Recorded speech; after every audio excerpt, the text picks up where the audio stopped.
الله الرحمن الرحيم بسم الله وبحمده السلام عليكم ورحمة الله وبركاته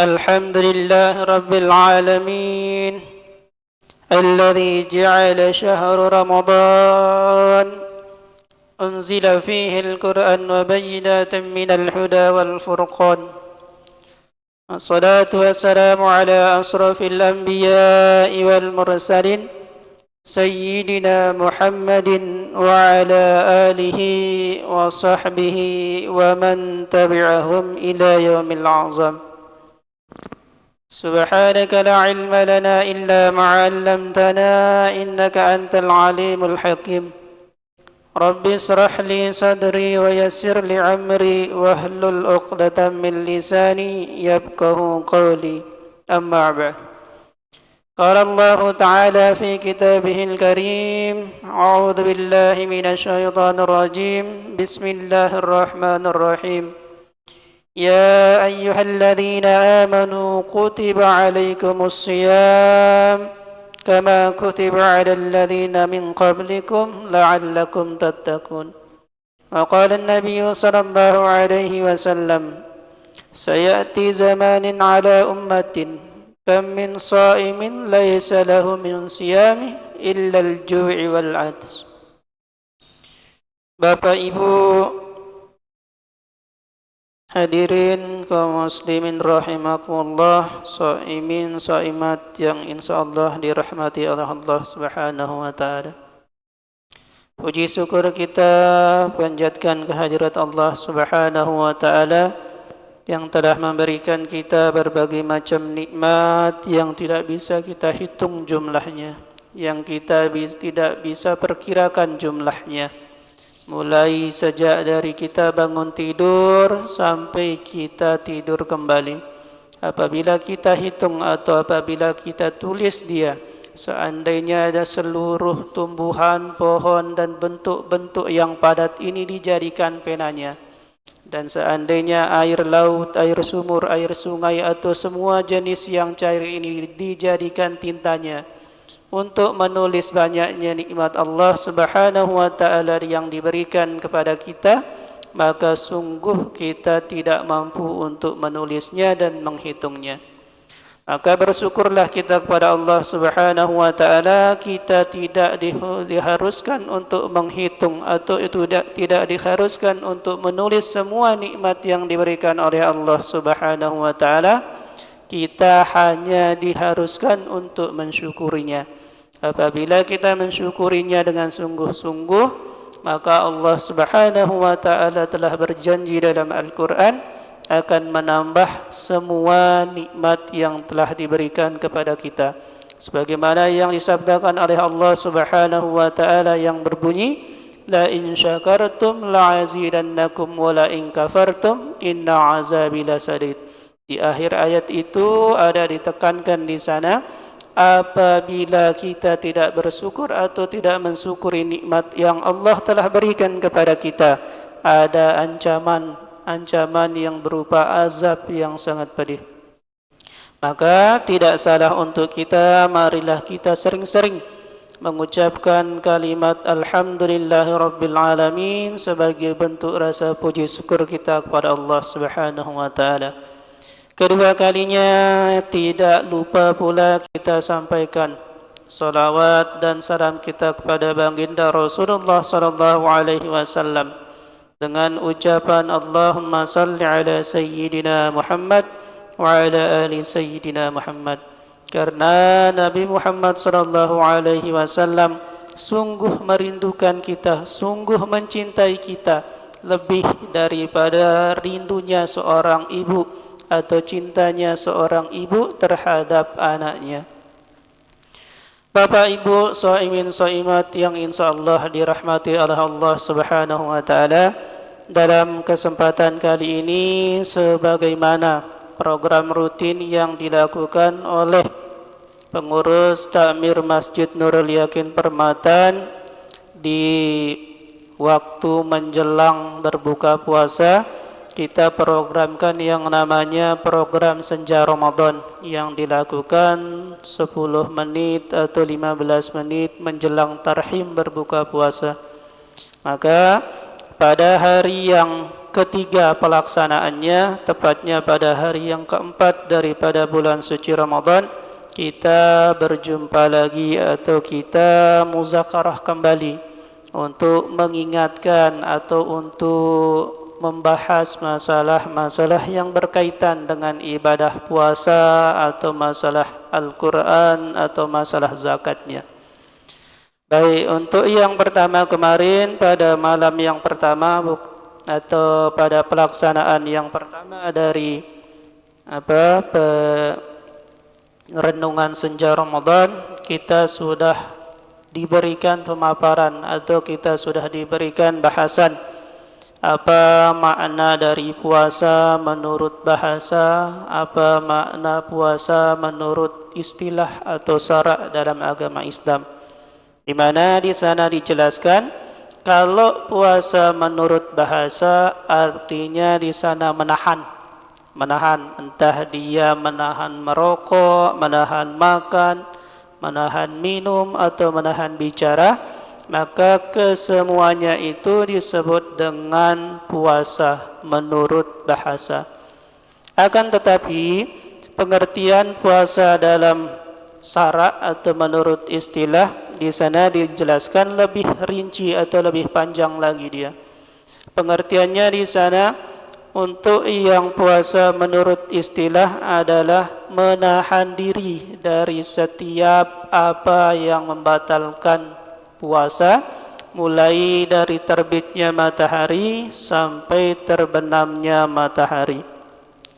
Yang menjadi pertanyaannya adalah apa saja atau apa perbuatan atau apa jenis perbuatan yang dapat membatalkan puasa. Menurut Habib Hasan bin Ahmad bin Muhammad bin Salim Al-Qab dalam kitab Taqriratus Sadidah mengemukakan atau menuliskan di sana ada dua macam atau dua jenis yang membatalkan puasa atau batalnya puasa dari seseorang. Di sana hiya kismani. Apa itu yang pertama? Bagian yang pertama adalah kismun yubtilu thawabus saum la siyama nafsah. Apa artinya bagian yang pertama itu adalah bagian yang membatalkan pahala puasa, akan tetapi dia tidak membatalkan esensi atau dasar dari puasa itu. Puasanya tetap sah, akan tetapi dia tidak mendapatkan pahala dari puasanya. Fala yajibu alaihil qada, maka bentuk yang demikian itu tidak diwajibkan untuk mengqadanya di selesai bulan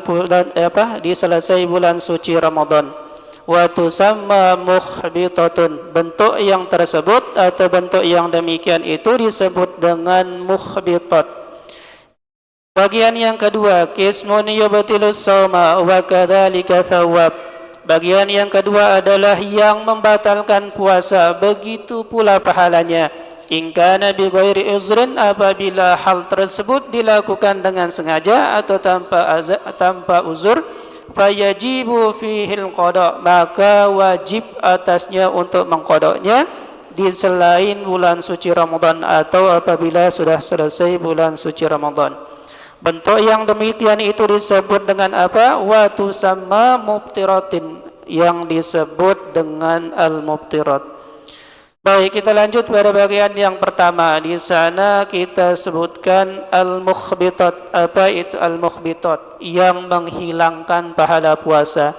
Ini didasarkan dari hadis Rasulullah SAW yang diriwayatkan dari Imam Nasa'i yang berbunyi, qala sallallahu alaihi wasallam, sayati zamanin ala ummatin kam min shaimin laysa lahu min siyamih illa al-ju'i wal atas, yang artinya akan datang suatu zaman pada umatku, banyak di antara mereka atau banyak di antara umatku yang menjalankan puasa, akan tetapi laisa lahu, tidak ada untungnya atau dia tidak mendapatkan apa-apa min siyamihi, dari puasanya tersebut, illal ju'i wal atas, kecuali mendapatkan yang namanya lapar dan haus serta dahaga.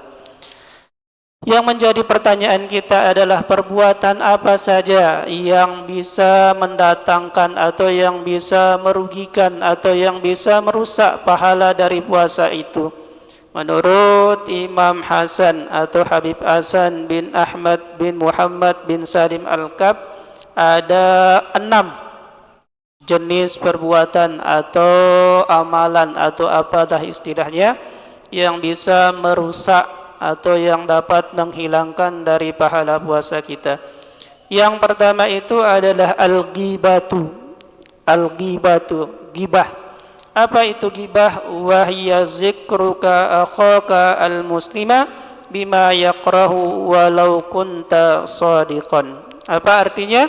Ghibah itu adalah zikruka, engkau menceritakan atau engkau menyebut akhaka musliman, saudara semuslim atau saudara seimanmu, bima yakrahu, dengan apa yang dia tidak suka, apa yang dia tidak senangi, walau kunta shadiqan, walaupun keadaan itu benar ada pada dirinya.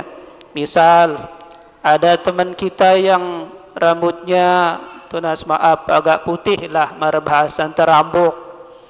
Nah, wah nasi rambok tentu ya rambok batur telagu tanggor teh jangan rambok. Weh lu rambok hembe aning rambok hembe melai. Nah, saat kita mengatakan seperti itu kemudian dia tidak suka atau merasa tersinggung, maka pada saat kita melakukan perbuatan seperti itu dalam keadaan puasa, maka perbuatan itu dapat menghilangkan atau dapat merusak pahala puasa kita. Inilah yang disebut dengan illal ju'i wal atas, atau yang disebutkan dengan kita hanya mendapatkan yang namanya lapar dan dahaga. Yang kedua, menurut Habib Hasan bin Ahmad bin Muhammad bin Salim Al-Kab, yang kedua adalah an-namimah. Apa itu namimah? Kalau bahasa kita, namimah itu adalah mengadu domba. Tene tahu tengeraus lain, tono tahu tengeraus lain. Kalau bahasa Arabnya an-namimatu wahiyya naqlul kalami biqasdi iqa'il fitnah. Kita mengucapkan suatu perkataan atau kita bercerita kepada orang lain yang bisa saja mengundang atau yang menimbulkan perselisihan antara dua orang atau dua kubu atau lebih dan lain sebagainya. Mungkin ini bisa kita contohkan munarak batur separuh berjorak-jorak, li si A lain nongkat ngeraus, li si B lain nongkat ngeraus, tanpa sadar apa yang kita ucapkan atau yang apa kita ceritakan kepada si A dan si B yang berbeda tadi, itu bisa membuat perselisihan atau pertikaian atau pertengkaran di antara mereka. Maka perbuatan yang seperti itu apabila kita lakukan dalam keadaan kita berpuasa seperti saat bulan suci Ramadan ini, maka itu bisa menghilangkan pahala puasa kita dan puasa kita menjadi sia-sia. Yang ketiga, al-qizbu. Apa itu kizbu? Kalau bahasa kita berbohong atau berdusta. Wa huwal ikhbaru bi ghairil waqi.